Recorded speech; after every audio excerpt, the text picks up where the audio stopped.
Hi అండి. అందరికీ నమస్కారం. Welcome to our channel. Sankranti అనగానే ఇంటి ముందు రంగురంగుల ముగ్గులు, హరిదాసులు, బసవన్నలు అనేవి గుర్తుకొస్తాయి.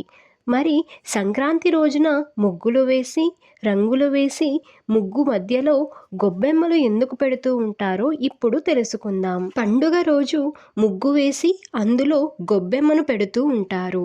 అయితే మన తెలుగు సంప్రదాయంలో గొబ్బెమ్మల పూజ అనేది ఉంది.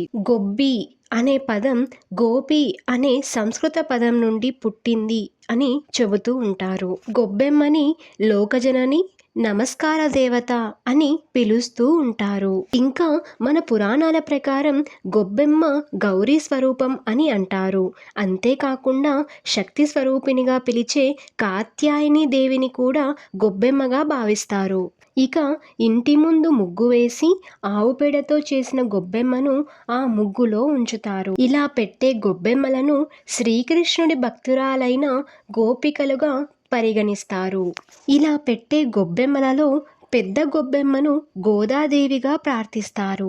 ఇంకా తెలుగింటి ఆడపడుచులు గొబ్బెమ్మల చుట్టూ తిరుగుతూ పాటలు పాడుతూ సంధ్య గొబ్బెమ్మ అని అంటారు. పండుగ రోజులలో పెట్టే 3 గొబ్బెమ్మలు లక్ష్మీదేవికి ప్రీతికరమని చెబుతారు.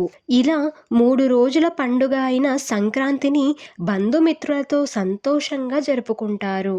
ఇంటి ముందు గొబ్బెమ్మలు పెట్టడం ఇంటిలోని దేవతలను ఆహ్వానించడమే అని అంటారు. ఈ వీడియో కనుక మీకు నచ్చినట్లయితే లైక్ చేయండి, షేర్ చేయండి, సబ్స్క్రైబ్ చేసుకోవడం మర్చిపోకండి. Thank you for watching.